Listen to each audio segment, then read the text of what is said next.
Safiya Connect.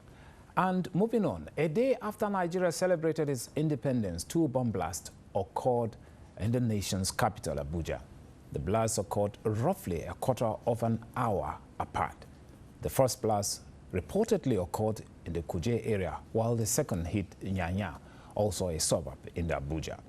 A total of 18 persons are said to have died in that incident and many other injured. Maiduguri is also in the news. Now the question is Boko Haram on rampage? To answer these questions and others is Dr. Lionel Rawlins, Assistant Vice President, Security and Safety at the American University of Nigeria, Yola. Welcome to the show. Well, good morning, and I should say Jambandu. It's good to see you again. Thanks. It's nice also to see you again on this show. Well, the Abuja bombings are coming days after the Maiduguri, just like we said in the introduction. These attacks are becoming one too many. Is Boko Haram making a statement? No, they're not making a statement. It's not one too many. Actually, I'm surprised they want more. Because this is the type of tactics, it's guerrilla warfare, I should say, more so than terrorism. And it's so easy for them to do what they do. And I expected them to do more. But the reason why they cannot do more is because they have been on the run. And it's quite difficult because the security forces are out doing what they're supposed to be doing. But like I've said many times right here, that when terrorist groups and organizations are on the run and they go on the defensive, the only weapons they have is bombings.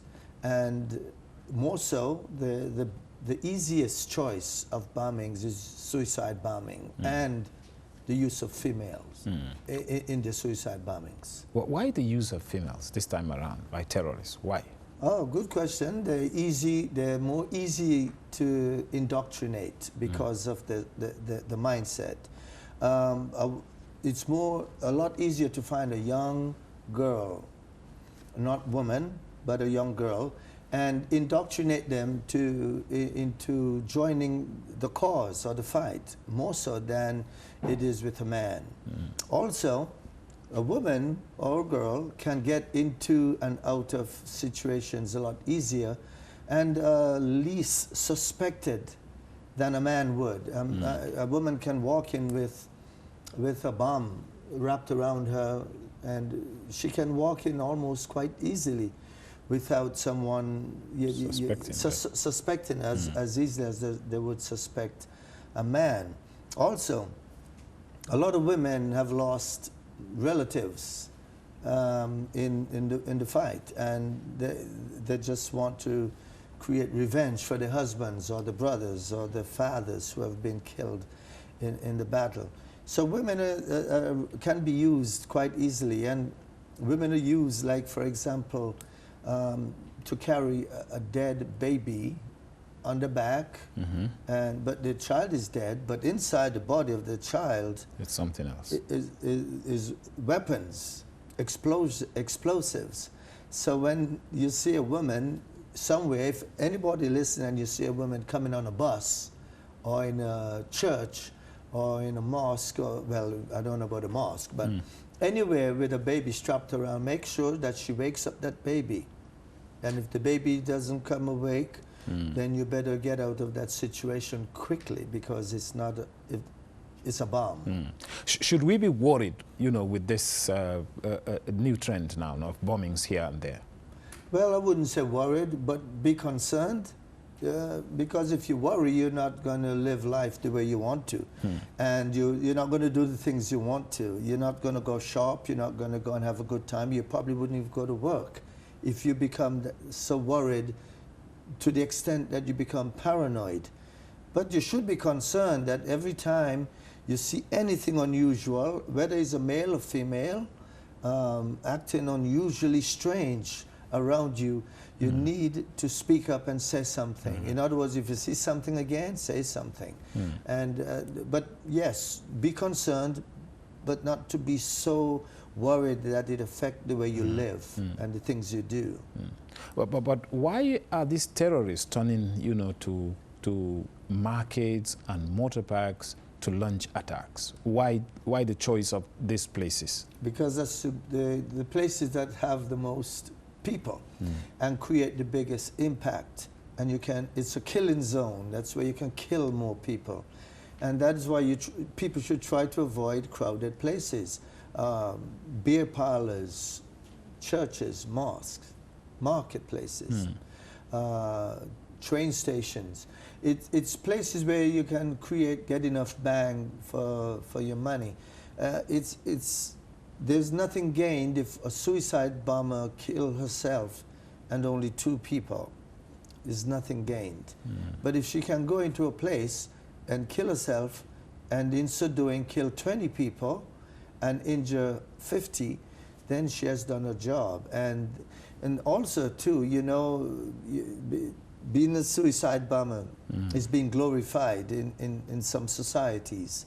So if you kill someone and you're a suicide bomber, you're elevated into martyrdom. And if that's where you want to go and that's important to you, you'll be more than willing to put on a bomb and kill people just to be considered a martyr.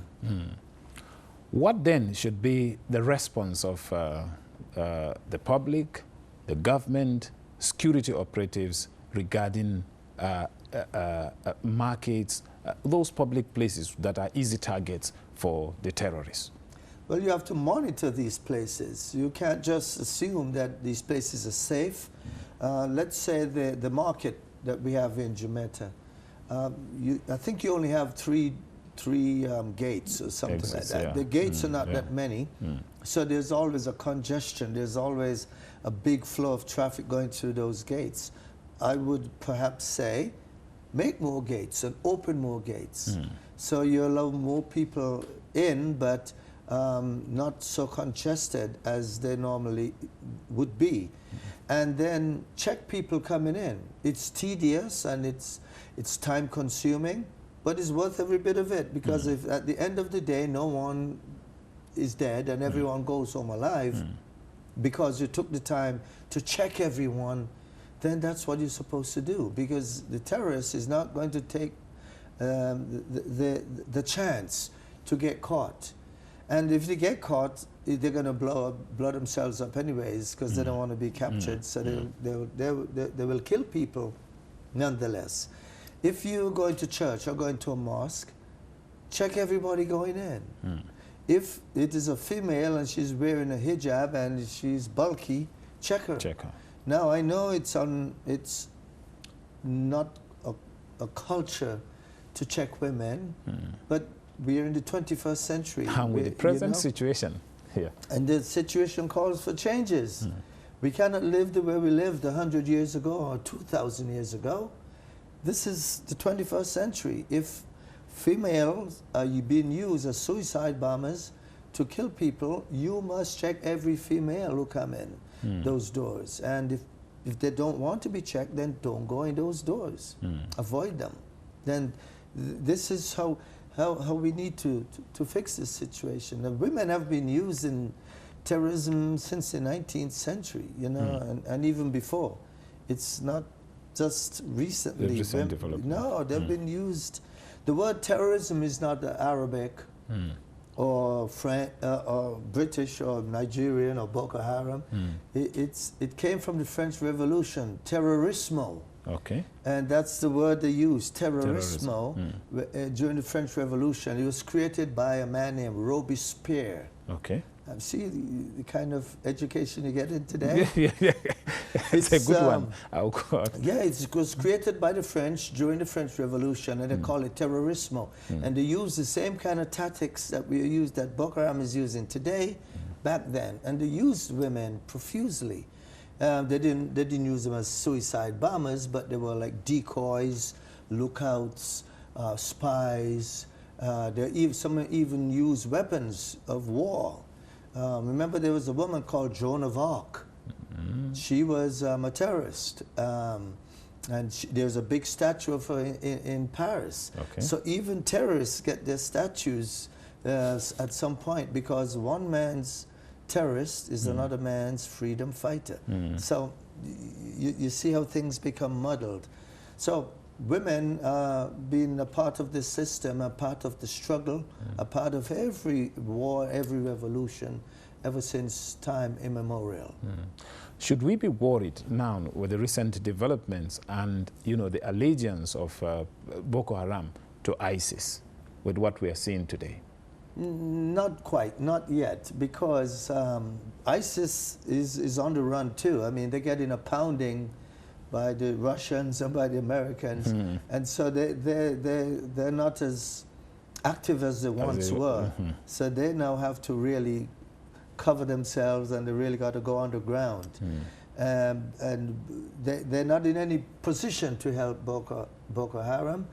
However, their best way of helping Boko Haram now is to send someone or their trainers to Nigeria to train what is left of Boko Haram. But they're not in a position to give them weapons or financial support, but they can come as a group and train them. And you remember they just found someone in Lebanon who was on his way here to visit Nigeria using a fake passport, which tells us that you know, maybe they were trying to come, or maybe they are already here trying to train Boko Haram to kill more Nigerians. I think from all indication that's a possibility. It is a possibility. I believe that they are already here, except your security forces are doing such a good job that they really can't come together. They are splintered and running all over. So for them to come together as one is quite difficult. So they might be in little groups of 10, 15, 5, 2, and they're trying to get out of the forest and try to get back into society so they can blend into society and you know, be safe. But that is where the security forces need the society. They need people to at least, if you see something strange, someone strange, somebody you've never seen before in your neighborhood, you might want to call SSS or the military or the police and said, look, you know, there's some strange people in my neighborhood. They live next to me. I don't know who they are. There might be decent people. There might be nice people, but they also might be terrorists. So could you please come and check them out? And this is how you will catch them.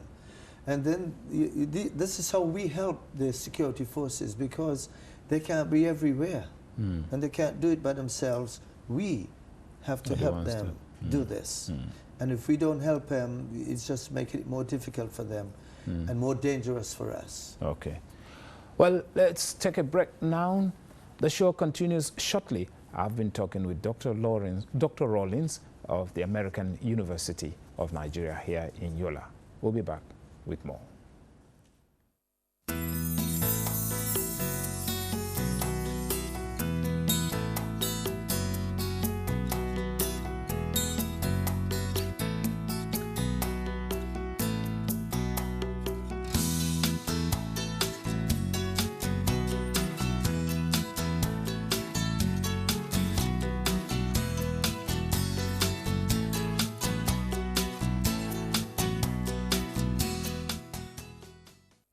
Making the world a better place is an intricate puzzle. And piece by piece, the women and men of Rotary have worked hard to fight hunger, promote literacy, and move the world toward peace. But there is still much to be done, still some missing pieces. And one of those missing pieces is you. Learn how you can help Rotary put together a better world at Rotary.org. Rotary, humanity in motion.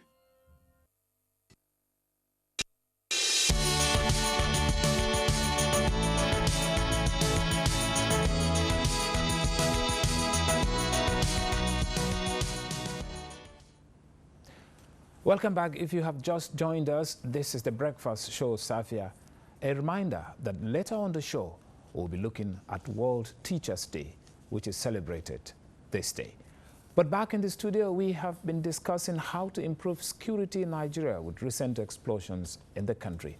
Our guest is Dr. Lionel Rawlins, Assistant Vice President, Security and Safety at the American University of Nigeria. Dr. Rawlins, how do we improve safety in this country with recent developments? Well, it's hard work because, like you just said earlier, the security forces cannot do it by themselves. And no matter what you do, you will still get acts of terrorism, acts of terror, murder, everything. Look at the United States. The United States is one of the greatest countries when it comes to safety and security. And if you're a part of the safety and security apparatus in the United States, you are a well-trained person. Yet, just 2 days ago, some gunman went onto a university, a college up in Oregon, not just above California where I live, and killed 10 people, then killed himself. So even then, you know, we couldn't even protect our students from such outrageous mass killings. And it's going to be difficult for you to do it here as well. And the thing is, let us try to minimize it. You're not going to get rid of all of these crazy people who want to kill people. You have to have a terrible mindset, a sickness in the brain to go out and just kill people you don't know for no reason. You're not going to get rid of that anywhere at all in the world. What we have to do is be always consciously aware of what is happening around us. And if you see somebody acting strange, you have to say something. Don't laugh and think, oh, that man is crazy, because that man may come back 2 weeks later and kill all of you. And we also have to take certain measures, like searching. At the marketplace, sometimes they're searching people, sometimes they're not. Churches, sometimes they're searching you, sometimes they're not. But when you go to the airport is always searching you, you know, because they don't want somebody to come on with a bomb in a bag or in a suitcase. We have to take it seriously and in fact be a part of the security system. Say something to the security forces. Anything strange people moving into your neighborhood, strange people around you, strange people acting strange. If you work in a hospital and you see a person in there acting very strange, call your security. It's because you don't know who he or she is, whether they're sick or they have a plan. So just don't take things for granted.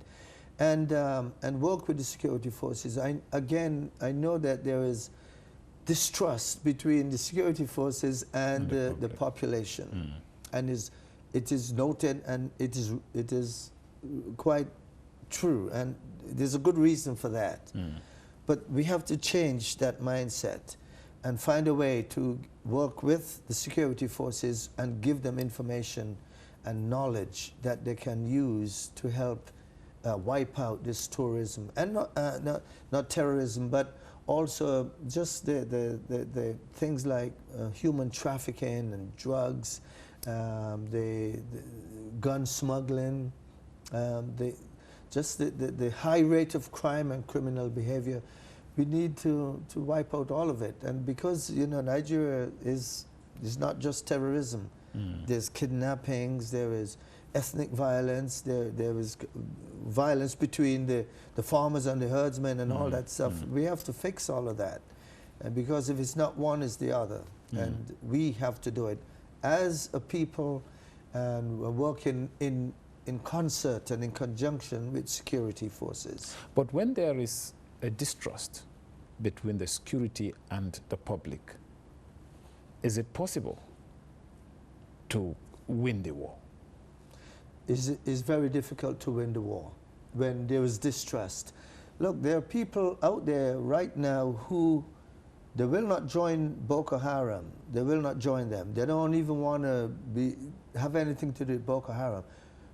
But they will know where they are and who they are, and they will never say it. You see? Just because they distrust the security forces. They will not join them. They will not pick up weapons and fight for Boko Haram, but they will give them food and water and shelter. Or just don't say anything to anyone about them. And that is a part of the distrust. They don't trust the security forces, so they don't say anything and they don't do anything, and which makes it difficult for the security forces. And yes, it makes the war difficult to win and easy to lose. So the people who need to fix it, this problem, is the security forces. The people from the security forces need to come on programs such as this, on radios, and talk to you, and talk to the people, and tell them the truth. Say, this is what we are doing. This is what we are experiencing. These are the challenges we are experiencing. This is what we need from you. We need your help. This is how we can win the war together. And the people, they can understand, and they will begin to figure things out and work with them. But they don't come, so people like me need to come here and try to make sense of what's happening with the people. But it actually should be your security people come in here, your security people, the official ones, talking to the people of Nigeria and telling them the truth. And actually, if they suffered a setback, just say, hey, we are suffering some setbacks, but we are marching on, we are marching forward, and we will continue to prosecute the war and win in the end. But we can't win without your help. The people of Nigeria would love to hear that. They want to hear the truth, as I'm telling them the truth. You believe they will build confidence in people when they come out to talk like you're doing now? Absolutely. The people need to hear that from them, not from me. They need to hear from their own leaders in the military, in the police, in the SSS, in law enforcement, even the politicians. They need to hear from these people. Your politicians are very well versed in the security issues. Your governor and your deputy governor are very well knowledgeable. They are security experts. I don't know how many people know that, but they are experts at security. Your Speaker of the House is knowledgeable about security. I spoke to him. He knows what's going on, and they care about what's happening. They want to win the war, but none of them will come and talk, and they should come and talk because they really want to take care of their people. The Lamido is actively involved in protecting the state and the Northeast.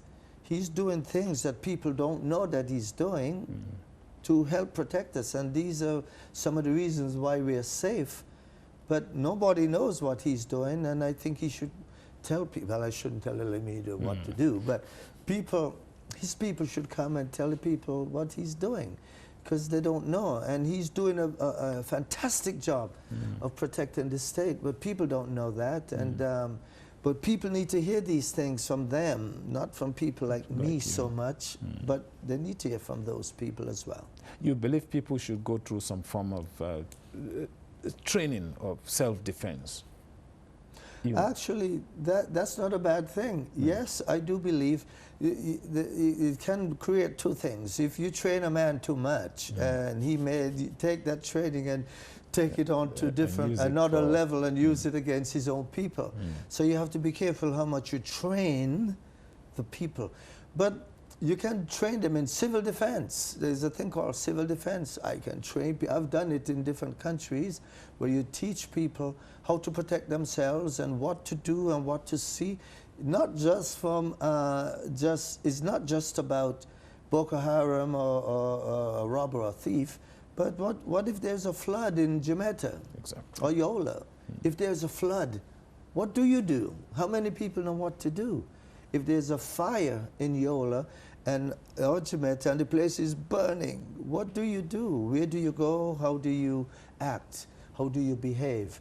So there's a lot of things that can be taught to the people. But there's also another aspect of this whole training, which is psychological. It's a mindset that you put into the minds and the activities and the behavior of the population that can cause them to be real vanguards of the city. And they can protect the city just as much as the security forces. Look at your vigilantes. Exactly, I was coming to that. Yeah, look at the vigilantes. They have the mindset and they know what to do. And if the vigilantes can do that, can you imagine if every male and female in Jimeta and Yola over the age of 18 were able to function in the same mindset and the same attitude and behavior and commitment as your vigilantes? No one will go wrong. No, Yola and Jimeta will be the safest places anywhere in Nigeria. So we should give the vigilantes some kind of boost to make them, you know, also complement the security forces. Well, they are doing a fantastic job, but they don't get the kind of credit that they should get because, you know, we see them as old people, bushmen, we call them, but they're doing a fantastic job. I know many of them. I know what they do. That nights when we are sleeping, they're out there working for us. How many of us know that? But if you see a vigilante or bushman, tell him thank you. Just like if you see a man in uniform, you tell him thank you. Any kind of uniform. Even if it is a uniform of an orderly in a hospital, tell him thank you, because uniform one way men, or the other. Yes, uniform men and women anywhere, even if they're doing private security for a bank, an AUN, a GoTel, in any institution, in Futi, in Mautech, tell them thanks, because nobody knows what they go through, the sleepless nights, the things they see, how alert they have to be, because they're out there doing things that we don't know, so we can sleep and rest very well at nights. Doctor, can we say that the military is actually winning this war? Because the military has a deadline of December to make sure that, you know, they end Boko Haram madness in this country. Do we see the military? Are they winning this war? They absolutely are winning the war. If they weren't winning the war, we would be in trouble in Yola and Jimeta. You know, how do you measure success? Just look at the amount of casualties we've had here. How many have we had compared to other places?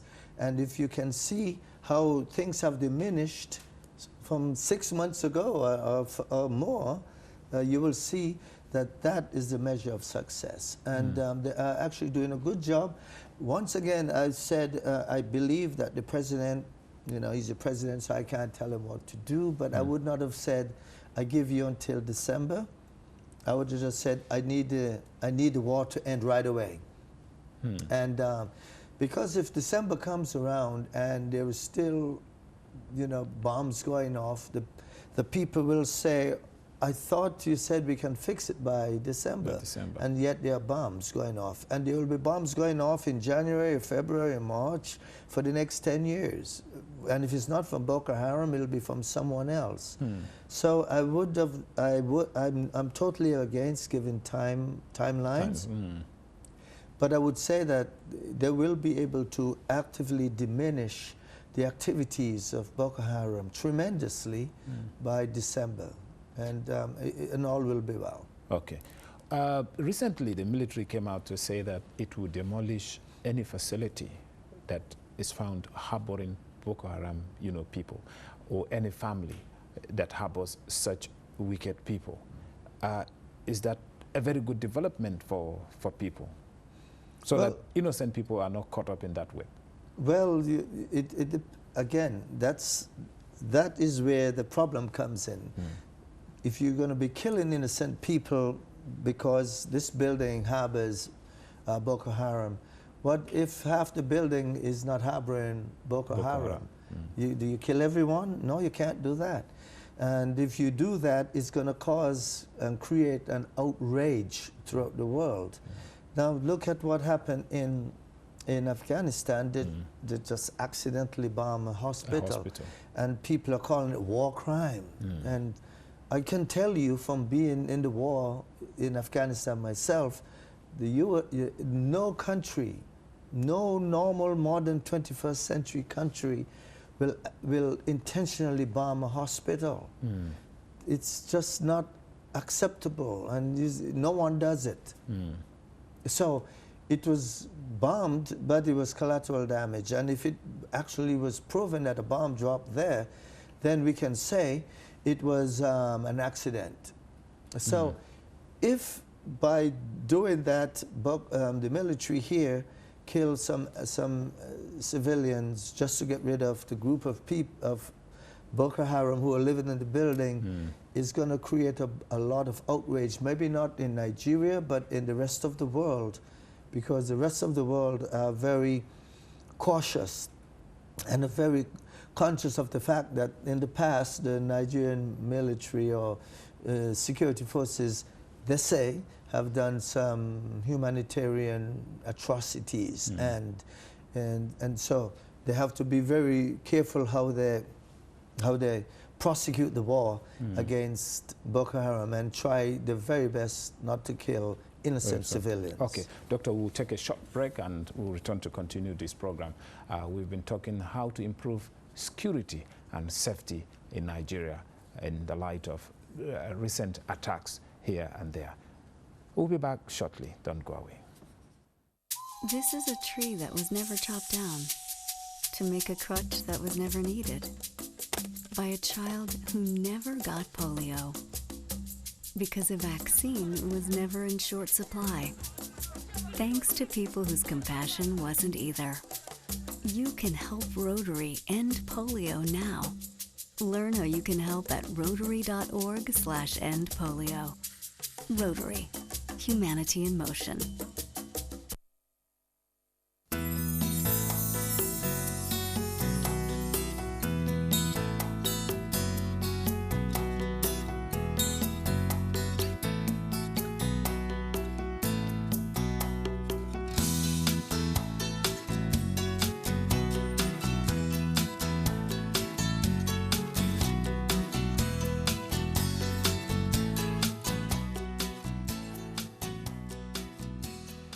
The program is still Safiya, and we've been discussing on how to improve safety and security in Nigeria with Dr. Lionel Rawlins of the American University of Nigeria. Well, we were discussing on what people should be expecting in a situation like we are in today. What would you tell the people out there to watch out for in the next days? And what should people be anticipating from these people? Well, bombings, suicide bombings. So what do you look for? Strangers. Any strange person move into your neighborhood. And I'm not insinuating the fact that strangers are bad people. I'm a stranger, you know. I'm a stranger to your shores. With a difference. I'm a stranger to your country. I'm a stranger to your shores. But what I meant was, if a strange family or strange man move into your neighborhood and he's not working or he doesn't have anything, you know, going on, he doesn't have a he doesn't look like well, I shouldn't even say that. Any strange person who move into your neighborhood, you might want to check them out. You may want to call the police or call the military or call SSS, let them know that there's some strangers in your neighborhood with some strange activities. They sleep all day, they leave at nights, they don't come back till 6 in the morning. Maybe he has a legitimate job working at nights. Well, you still need to find out. But you still need to find out. That is one way to do things. You don't, I'm not saying go and take the law into your own hands, but these are things you need to do. What to expect is, we need to expect that there will be more bombings and more suicide bombings because it is very effective. Actually, one of the things I was going to say when you ask about winning the war, if the military is winning the war, you know, one of the greatest triumph the Boko Haram would have wanted was to, during the independence celebrations, would be to go and blow up a parade or a gathering or something or during the Salah. There were so many activities. Those were perfect times for Boko Haram to be actively involved in blowing up things and places and people. But they didn't do it, which tells me they couldn't do it, because if they could have, then they would have. So this is an indication that they are being held by the security forces to in a certain situation where they cannot do what it is they used to do. But this is their best mode of conflict right now, is to use suicide bombers, especially suicide bombers, and more so female and children. And they're also using the mentally handicapped people who do not understand what is going on, and they can strap something and put them on the side. And make them easy targets. And make them easy targets, because they don't understand what's going on. Because they can be easily manipulated, just like when you asked earlier, why women? Because women are emotional and easily manipulated into going out and fighting for things that they shouldn't be fighting for. Well, Dr. Rawlins, thank you very much. That was Dr. Rawlins, Assistant Vice President, Security and Safety at the American University of Nigeria. He shared his views on how to improve security in Nigeria. In our next segment, we'll look at how intelligence gathering can help improve security in our country. Doc, thank you for coming on this show. Hope to see you again next. Mieti. Mieti. Thank you. Okay, we'll see you shortly.